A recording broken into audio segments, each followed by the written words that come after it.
Junior जिंग यून से junior जिंग अपने मास्टर वांग जियन की बातें सुनकर के कहता है कि वो ऐसी बातें क्यों कर रहा है जबकि डाशांग अभी मौजूद नहीं है और हमारी मौजूद ताकत के आधार पर हम हमारा टियान युआन समुदाय के साथ वो 5 महान देवता डील नहीं कर सकते।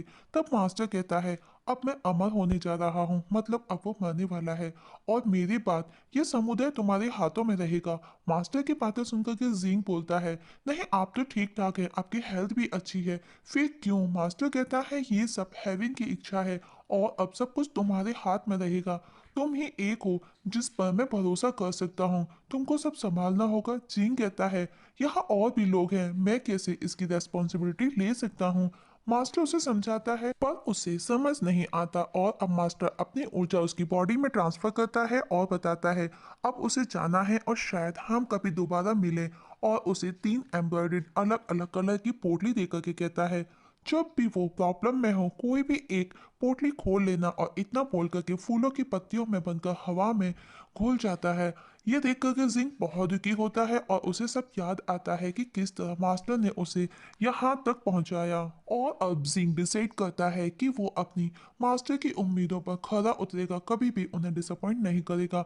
और अब पूरे समुदाय में जिंग को लेकर के बातें होती हैं कि उसमें ऐसी क्या क्वालिटी थी, क्या एबिलिटी थी कि मास्टर हुआंग सियन ने उसे मास्टर बना दिया। तब वहां पर मौजूद लोग उन्हें चुप रहने और जिंग को असिस्ट करने का बोलते हैं और उनको रेस्पेक्ट भी करने का बोलते हैं। तभी वहां पर जिंग एज अ मास्टर आता है, जिसे देख वहां मौजूद एक लेडी उसे कुछ कहती है तो उसका भाई उसे बकवास बंद करने का बोलता है। और अब जिंग वहां मौजूद सभी लोगों से उनकी मर्जी भी पूछता है कि क्या वो उसे एज अ मास्टर एक्सेप्ट करेंगे। सभी लोग रेडी हो जाते हैं। तभी अचानक से मौसम बिगड़ने लगता है और हमें 3 सस्पिशियस लोगों को बात करते हुए दिखाया जाता है जो कि टियान युआन सिटी में आए हैं। सब लोग परेशान हैं कि अचानक से मौसम कैसे बिगड़ गया, अभी तो धूप थी। हमको एक बंदे को दिखाया जाता है एक रूम में जो कि काफी बीमार और कमजोर लग रहा था और वो किसी को तो कुछ कुछ बोल रहा था, जिसने उसे यहाँ पर बंद किया है। और उसे याद आता है कि उसके साथ में क्या क्या किया गया, उसका कैसे मजाक बनाया गया, जिसका उसे गुस्सा है। और वो किसी को मारने की भी बात बोलता है और कहता है कि वो अभी सिर्फ 16 साल का है, ये सब उसके साथ में क्यों हो रहा है?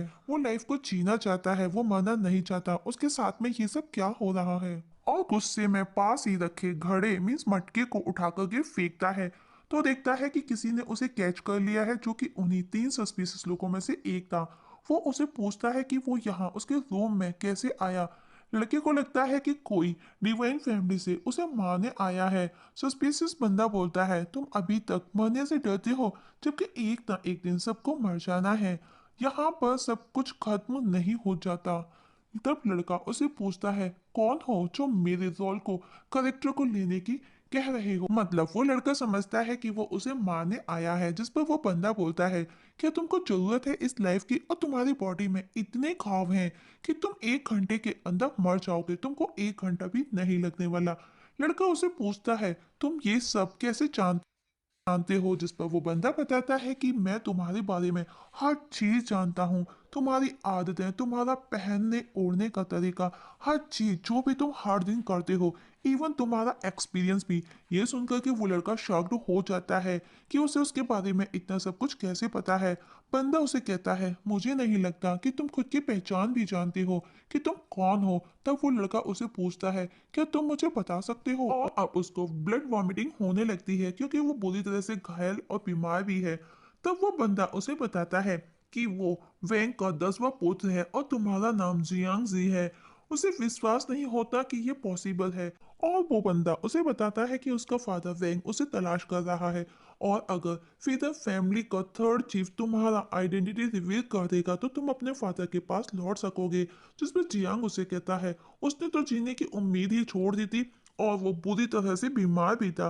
वो बताता है डॉक्टर की वैंग फू ही है जो उसे मरने से बचा सकते हैं, प्लीज मुझे उनके पास ले चलो। अगर मैं ठीक हो गया तो मुझे जो भी मिलेगा या मेरे पास में जो भी होगा मैं तुम्हें उस सब का आदर दे दूंगा। जिस पर वो सस्पिशियस बंदा बोलता है तुम मरने के किनारे पर खड़े हो पर फिर भी तुमको बहुत कुछ चाहिए, जियांग, और तुमको पता है तुम्हारी लाइफ को कोई भी नहीं बचा सकता। जिस पर जियांग उससे अपनी जान बचाने की भीख मांगता है और कहता है मुझे मेरे फादर के पास ले चलो, मैं तुमको मेरा जो भी होगा पूरा दे दूंगा। बंदा उसे कहता है कि वो उसे कैसे लेकर के जाए। अगर मैं तुमको बाहर लेकर के जाता हूँ तो किंग फैमिली तुमको मार डालेगी, तुम मर जाओगे। जिस पर जियांग बोलता है नहीं, मैं जीना चाहता हूँ। तब वो सस्पिशियस बंदा बोलता है ओके, फिर हम एक डील करते हैं। और वो अपने फेस को अनकवर करता है। ये देखकर के जियांग शॉक्ड हो जाता है क्योंकि वो हूबहू उसी के जैसा दिख रहा था। मीन्स उसका हम शक्ल था। वो उसे पूछता है वो कौन है, जिस पर वो सस्पिशियस बंदा बताता है मैं कौन हूँ ये तुम्हारे लिए जानना जरूरी नहीं है, और अगर तुम मेरे साथ में अपनी आइडेंटिटी एक्सचेंज करते हो तो मैं तुम्हारी जिंदगी बचा सकता हूँ, तुम लाइफ को जी सकते हो। जियांग समझ जाता है कि ये सब प्री प्लान था। उसे मार करके वो उसकी लाइफ को एंजॉय करेगा। वो बोलता है नहीं, मैं ऐसा नहीं होने दूंगा, और उसे हिट करने के लिए वो हवा में उठ करके उसे मारता है, लेकिन वो नीचे गिर जाता है और अब वो खड़ा भी नहीं हो पाता। और कहता है जब मैं पैदा हुआ था मेरे पास सब कुछ था, धन दौलत ताकत, लेकिन भयानक क्यों हो रहा है। जिस पर वो सस्पिशियस बंदा कहता है तुम्हारे पास सिर्फ दो चॉइस है। First, exchange your identity, otherwise die. या तो तुम मेरे साथ में अपनी पहचान को एक्सचेंज करो, अदरवाइज मरने के लिए तैयार रहो। जियांग के पास में कोई और ऑप्शन भी नहीं था। काफी सोचने के बाद में वो उसे उसका प्लान पूछता है तो वो उसे एक पिल दिखाते हुए उसे खाने का बोलता है, जिसे खाते ही वो बेहोश हो जाएगा और कुछ लोग आकर के उसे यहाँ से लेकर के चले जाएंगे। तब जियांग कहता है मैं कैसे ट्रस्ट करूं कि तुमने इसमें जहर नहीं मिलाया। तब उसकी बातें सुनकर के वो बंदा मुस्कुराते हुए कहता है अगर मैं तुम्हें मारना चाहता तो मैं ये सब भला क्यों करता। तब जियांग वो पिल लेकर के खा लेता है और वो बेहोश होकर के वहीं गिर जाता है। और हम देखते हैं कि वो सस्पिशियस बंदा उसके कपड़े पहन लेता है और खुद को डिवाइन फीदर फैमिली का पार्ट बताता है और खुद का नाम ये जिंग यून बताता है। तभी वहां पर उसके सामने दो लोगों की एंट्री होती है जो कि यिंग सा और यू यिन थे, जो कि ये यिंग की राइट एंड लेफ्ट हैंड थे। और वो ये पता करके आए थे कि मास्टर के पेरेंट्स को किसने मारा है। यिंग उससे जियांग का पूछता है कि उसका क्या करना है। ये जिंग उसे कस्टडी में रखने का और उसके घाव भरने का बोलता है। यू यिंग कहती है अच्छा होगा अगर हम इसे अभी खत्म कर दें, पर ये यिंग मना कर देता है और कहता है कि वो मेरा हम शक्ल है, हम उसका कभी भी फायदा उठा सकते हैं, शायद वो कभी हमारे काम आए। और हम देखते हैं कि जियांग मुस्कुरा रहा था और अब वो उन दोनों को बोलता है कि जब भी जरूरत होगी मैं तुम्हें कांटेक्ट करूंगा। और पहले वो यिंग शा को जियांग को साथ लेकर के जाने का बोलता है। यिंग शा के जाने के बाद में ये यिंग यू यिन पर गुस्सा करता है क्योंकि उसने उसकी बात को क्रॉस किया था।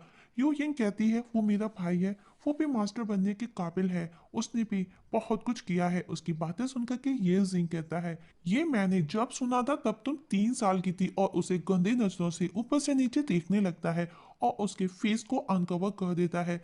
वो उसे ग्रैंड मास्टर की धमकी देती है और कहती है तुम मेरी ऐसी इंसल्ट क्यों कर रहे हो, क्या तुम मुझे जान से मारना चाहते हो। ये सिंह कहता है कौन भला इतनी खूबसूरत खूबसूरती को मारना चाहेगा। मुझे पता है तुम डियान युआन के लिए कितनी लॉयल हो, तुम उनके साथ में कभी भी धोखा नहीं कर सकती। पर अब मैं डियान युआन शेनजोंग का मास्टर हूँ, अगर तुम मेरे ऑर्डर को नहीं मानोगी तो तुम अपने संप्रदाय के साथ में धोखा करोगी। और फिर तुमको पता होना चाहिए कि तुम उन हत्यारों में से एक हो जिनको देशद्रोह की सजा पता होनी चाहिए। यू यिन कहती है कि वो समझ गई और इन फ्यूचर वो दोबारा ऐसा कभी नहीं करेगी। जिस पर ये जिंग उसे समझाता है कि वो ये सब दोबारा करने की हिम्मत भी ना करे, जो कि उसी के लिए अच्छा नहीं होगा। यू यिन कहती है आज का दिन मेरे लिए एक सबक होगा।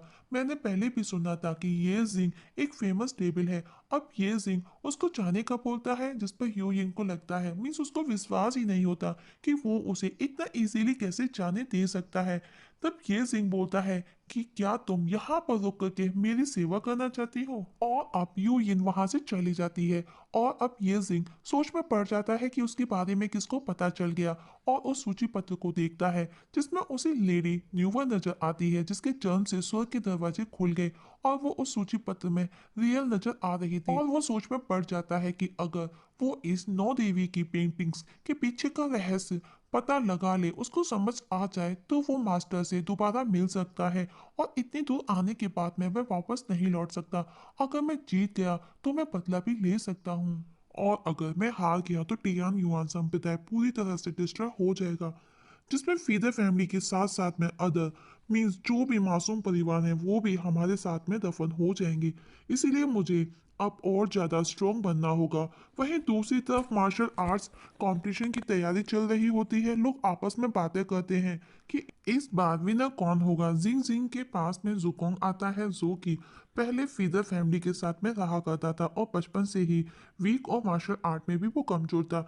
जुकोंग उसे कुछ देते हुए उसकी तबीयत का पूछता है। ये जिंग कहता है अब पहले से मैं बेटर हूँ। जुकोंग उसे कहता है अच्छा लगा ये सुनकर, और कहता है लेकिन ये दवा कंटिन्यू करना जब तक अच्छे से ठीक ना हो जाओ। और तुम्हारी आईब्रोज क्यों इतनी चढ़ी हुई हैं, क्या माइंड में कुछ चल रहा है। ये